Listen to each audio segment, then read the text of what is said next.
आपको पता है कि भारत सरकार ने सोशल मीडिया, ओटीटी प्लेटफॉर्म, इन सभी चीजों के लिए नए आईटी रूल्स लागू कर दिए हैं। आपको मालूम है ये रूल्स क्या कहते हैं?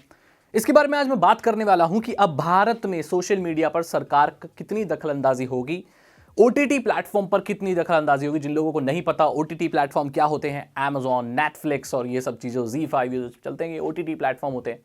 यहाँ पर आपको हर तरह की मूवी देखने को मिलती हैं, हर लैंग्वेज में देखने को मिलती हैं, अलग अलग लैंग्वेज में, बंगाली, कन्नड़, पंजाबी, हिंदी, हर लैंग्वेज में देखने को मिलती है और हर तरह का कंटेंट है। इसके ऊपर कैसे रोक लगाई गई है, सोशल मीडिया पर अब क्या बदलेगा, इसके बारे में बात करते हैं। सबसे पहली चीज ये हुई है कि जितनी भी सोशल मीडिया जाइंट कंपनी है, जैसे कि ट्विटर, फेसबुक, है ना, आपका ट्विटर, फेसबुक और आपका व्हाट्सएप और ये सब, और इंस्टाग्राम और जितनी भी, स्नैपचैट, जितनी भी हैं, उनके ऊपर एक पहला नियम लागू होता है कि वो संविधान के अगेंस्ट नहीं जा सकते।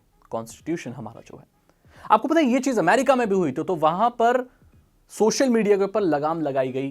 क्यों? क्योंकि वो उनके कॉन्स्टिट्यूशन के अगेंस्ट जाते थे। संविधान से ऊपर कुछ नहीं होता। तो भारत में भी इन कंपनियों को अब संविधान का पालन करना पड़ेगा। अब ये लोग बच क्यों जाते थे? क्योंकि इनके जो हेडक्वार्टर्स वगैरह हैं, या जिनका मालिक है, जो इनके एम्प्लॉय हैं, वो कई बार ऐसा होता है कि भारत में नहीं होते। ऐसी बहुत सारी सोशल मीडिया कंपनी हैं जिनके ऑफिसेज, जिनके एम्प्लॉयज भारत में भी हैं, लेकिन ऐसी बहुत सारी हैं जिनके भारत में कोई ऑफिसर या कोई है ही नहीं। वो लोग सीधा अपने देश से ऑपरेट करते हैं और जो उनके ऊपर कानून और नियम लागू होते हैं वो उनके देश के लागू होते हैं। इसीलिए वो लोग डिसाइड करते हैं कि भारत में जो चीज दिखाई जा रही है वो लीगल है, इलीगल है, अपने देश के कानून के हिसाब से, हमारे देश के कानून के हिसाब से नहीं। इसलिए कई बार ऐसा होता है कि भारत में ऐसी न्यूज और ऐसी पोस्ट या ऐसी चीजें चलती हैं जो चलनी नहीं चाहिए। ठीक है, तो ये गलत है। तो सबसे पहली चीज मैंने आपको बताई कि अब सोशल मीडिया पर जो भी चीज होगी वो संविधान के अगेंस्ट नहीं होगी। हमारा संविधान बहुत अच्छा है और उसमें हर किसी को बोलने की आज़ादी है और रिस्पेक्ट भी करनी है और देश की मतलब कुछ बुरा नहीं करना, देश के लिए अच्छा सोचना ताकि हमारा देश तरक्की कर सके। राइट, ये पहली चीज़ है। और जो दूसरी चीज़ है वो है कि हर सोशल मीडिया कंपनी को, जितनी भी बड़ी बड़ी हैं जो मैंने आपको नाम बताए, उनको एक नोडल ऑफिसर रखना पड़ेगा। और अगर उनको कोई शिकायत जाती है तो उन्हें 24 घंटे के अंदर वो पोस्ट, वो चीज हटानी होगी और 15 दिन के अंदर उसका निवारण करना होगा। अब निवारण और पोस्ट हटाने का मतलब क्या है? आपको पता होगा कि सोशल मीडिया पर बहुत फेक न्यूज चलती है। ऐसी गलत खबरें चलाई जाती हैं, बताई जाती हैं, जिससे दंगे भड़क जाते हैं, जिससे लोगों को परेशानी होती है, लोगों की भावनाओं को ठेस पहुंचती है, किसी एक समुदाय के लोगों को परेशानी होती है। अब ऐसी पोस्ट का ओरिजिन क्या है? मतलब कोई भी चीज वायरल होती है तो उसकी शुरुआत कहीं से तो होती है ना, वो कहां से शुरू हुई है? अब इन सोशल मीडिया कंपनी को वो पता लगाना पड़ेगा और सरकार को उसकी डिटेल देनी होगी कि ये जो फेक न्यूज है इसकी शुरुआत इस इंसान ने की थी, ताकि उसका सोर्स पता चल पाए, ये पता चल पाए कि क्या वो न्यूज भारत के लोगों ने दी है या भारत के बाहर से कोई ऐसी खबरें फैला रहा है जिससे हमारे देश का माहौल खराब हो रहा है। तो ये चीज अब सरकार को रिपोर्ट करनी होगी। और नोडल ऑफिसर जो होगा इन बड़ी बड़ी कंपनियों का, वो कौन हो सकता है? वो रिटायर्ड जज हो सकते हैं, उनको कानून के बारे में अच्छा खासा पता होता है, संविधान के बारे में पता होता है।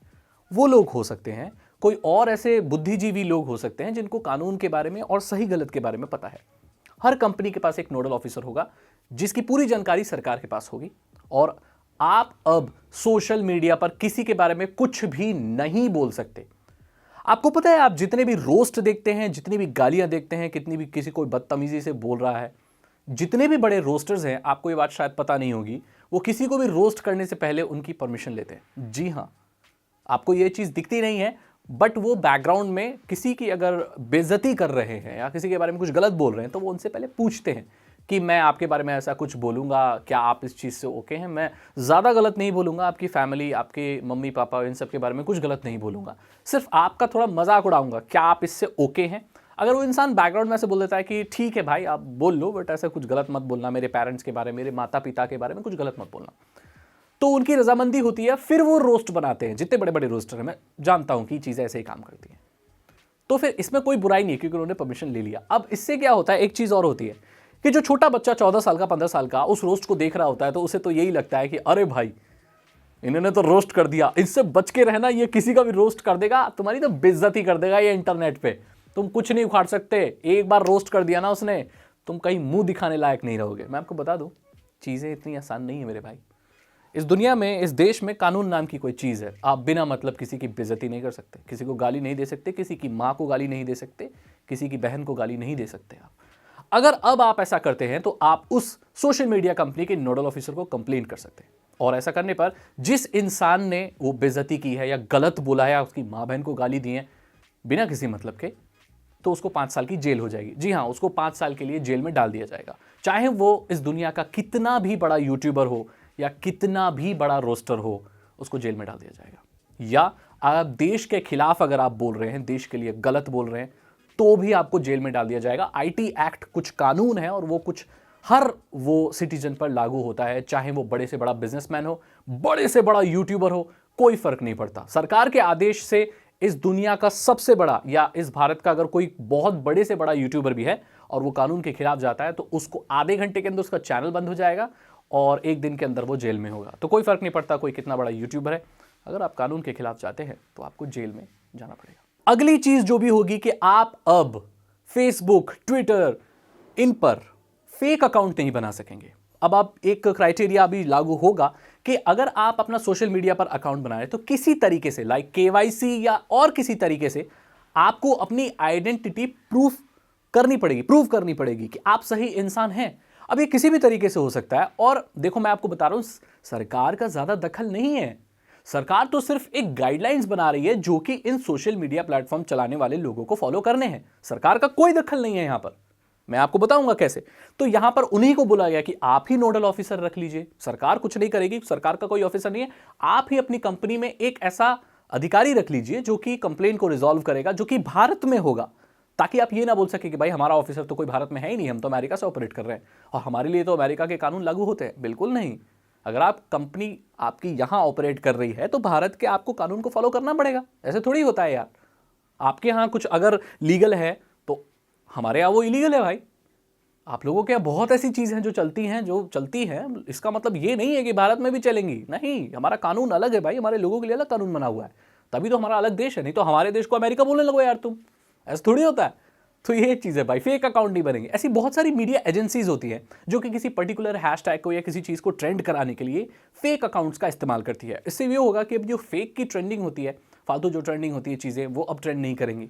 बॉट्स वगैरह, फेक अकाउंट्स वगैरह इस्तेमाल में नहीं लाए जा सकेंगे, क्योंकि हर एक इंडिविजुअल को अपने सोशल मीडिया अकाउंट बनाने के लिए केवाईसी देना पड़ेगा। तो एंजल प्रिया जितनी भी हैं वो सब कहीं अंधेरे में छुप जाएंगी, अब उनका कोई अस्तित्व नहीं रहेगा। अब मैं बात करता हूं ओटीटी प्लेटफॉर्म की। तो ओटीटी प्लेटफॉर्म में क्या चेंजेस आ रहे हैं। अब आपको पता होगा कि ओटीटी प्लेटफॉर्म पर भाई अच्छी से अच्छी और एडल्ट से एडल्ट, मतलब डार्क कॉमेडी, एडल्ट कॉमेडी, आपको पता नहीं रहेगा कि किस वक्त पर मां बहन की गाली आ जाएगी, गोली मार दी जाएगी, है ना। तो भाई ये सब चीजें अब बंद हो जाएंगी। मतलब आपको एडल्ट कंटेंट अब बंद नहीं होगा। नहीं, सरकार ये नहीं बोल रही है कि आप एडल्ट कंटेंट मत दिखाओ। जो एडल्ट लोग हैं उनको एडल्ट कंटेंट देखने में, गुड्डू भैया इन सबको देखने में बड़ा मजा आता है। और वो चलचित्र है, वो सिनेमा है, इसमें कुछ गलत नहीं है। गलत क्या है मैं आपको बताता हूं। अब आप एक कोई वेब सीरीज बना रहे हैं, आप उसमें लिख नहीं रहे हैं कि वो कितने साल के बच्चे के लिए सूटेबल है।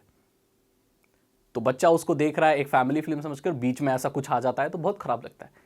उन्होंने कहा है कि सरकार कुछ नहीं बोलेगी, आपको एडल्ट कंटेंट दिखाना है आप दिखाओ, लेकिन अलग अलग कैटेगरी के हिसाब से बांट दो। जैसे कोई कंटेंट ऐसा होगा यूनिवर्सल, दैट मींस उसको आप फैमिली के साथ देख सकते हो, दोस्तों के साथ, दादा दादी, मामा मामी, नाना नानी, किसी के साथ भी देख सकते हो बैठ के।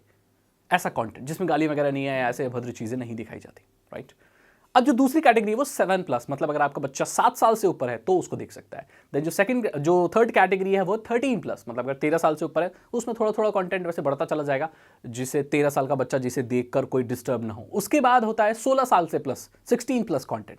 देन होगा 18+, और 18+ के बारे में आप जानते ही हैं, कोई भी वयस्क एडल्ट जवान इंसान है वो उसको देख सकता है। तो कैटेगरी वाइज बांटा जाएगा इन सब चीज़ों को। चीज़ें रहेंगी, सरकार मना नहीं कर रही है, दिखाओ यार एडल्ट कंटेंट क्या है, लोग पसंद करते हैं, ठीक है, इट्स ओके, आपकी चॉइस है, लेकिन यार बता के दिखाओ। ऐसा नहीं कि यार कोई 7 साल का बच्चा बहुत शरीफ है, उसे कुछ पता ही नहीं है, उसको आप वो सब दिखा रहे हो यार, तो फिर बोलेगा ये क्या हो रहा भाई, ये दुनिया कौन सी दुनिया आई है, ये सब क्या होता है भाई। तो फिर वो अपने मम्मी पापा से सवाल करेगा। आप 7 साल के बच्चे को, 5 साल के बच्चे को आप क्या बताओगे वो क्या हो रहा है भाई, है ना। यही है, तो सरकार ने ये बोला भाई। तो मैंने आपको बता दिया कि भाई अब क्या चीज़ काम करेगी। अब ये क्यों हुआ है मैं आपको बताऊं, क्योंकि ये जो कंपनियां हैं खुद ही डिसाइड कर लेती हैं कि भाई कौन सा कंटेंट सही है, कौन सा कंटेंट सही नहीं है। ये हमारे देश के कानून को ध्यान में नहीं रखते, और सरकार ने इनको बहुत पहले भी बोला है फेक न्यूज़ रोको, एडवर्टीजमेंट चलाए हैं इन लोगों ने, बट वो कामयाब नहीं हो पाए। इसीलिए सरकार ने अपने हाथ में ये बागडोर ले ली कि भैया तुमसे ना हो पाएगा तो हम करेंगे, अब हम करेंगे तो ऐसे करेंगे। तो मैंने आपको बता दिया कोई भी गलत चीज़ इसमें नहीं हुई है, सरकार बिल्कुल कोई चीज़ पर रोक नहीं लगा रही है, बट उनको बोल रही है कि आप ही खुद इस तरीके से मैनेज करो। क्या ये कंपनियां सरकार को मना कर सकती हैं कि भाई हम नहीं करेंगे? नहीं कर सकती।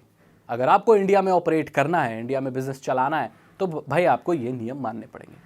तो ये कुछ चेंजेस आए भाई सोशल मीडिया पर, ये नए कुछ आईटी रूल्स हैं जो मैंने आपको बता दिए। हो सकता है एक दो चीज़ इधर उधर हो गई हो, शायद मुझे याद ना रही हो, लेकिन इसका जो मेन क्रक्स है या जो मेन इसका एसेंस निकलता है या जो समरी है वो यही है। आई होप आपको ये वीडियो पसंद आई होगी। अगर आपको ये वीडियो अच्छी लगी तो इसे लाइक करें, अपने दोस्तों के साथ ज़रूर शेयर करें। ये बात आप सबको बताइए कि सोशल मीडिया पर अब क्या ओके है और क्या ओके नहीं है, ठीक है? तो आप इस वीडियो को अपने फेसबुक पर, ट्विटर पर, व्हाट्सएप पर, सभी जगह पर प्लीज शेयर कर दीजिए। इससे मेरा फायदा तो होगा, मेरे चैनल को ग्रोथ मिलेगी, आपके दोस्तों को और आपका भी फायदा होगा कि उनको पता रहेगा कि सोशल मीडिया पर अब क्या नहीं करना। अगर आप एक इथिकल हैकर बनना चाहते हो, ये लीगल प्रोफेशन होता है, मैं आपको कोई गैर कानूनी काम नहीं सिखा रहा हूं, जी नहीं। इथिकल हैकिंग एक लीगल प्रोफेशन होता है जिस हैकिंग को सीख कर आप लोगों की मदद कर सकते हो। आपको पता रहता है कि भाई इथिकल हैकिंग कैसे काम करती है, लाइक अच्छे हैकर्स होते हैं। तो वो कोर्स 299 रुपीज़ में मैं आपको देता हूँ, सिर्फ इतने रुपए में जितने में आप समोसा, चाउमीन या पिज़्ज़ा खा लेते हो बाहर जाके, इतने पैसे में मैं आपको वो नॉलेज दे देता हूँ जिससे आप साइबर सिक्योरिटी के बारे में और ज़्यादा जान पाओगे। आपके घर में फ्रॉड नहीं होंगे, आपके पैसे बैंक से गायब नहीं होंगे, आपको चीज़ें पता रहेंगी, आप सुरक्षित रहेंगे और लोगों को भी सुरक्षित आप कर सकते हैं। सिर्फ 299 रुपीज़ में आप डिस्क्रिप्शन से वो चीज़ ले सकते हैं। चैनल को सब्सक्राइब करें, ये बिल्कुल फ्री है, बेल आइकन को प्रेस करें। मैं मिलता हूँ आपसे अगली वीडियो में। Thank you so much and good bye.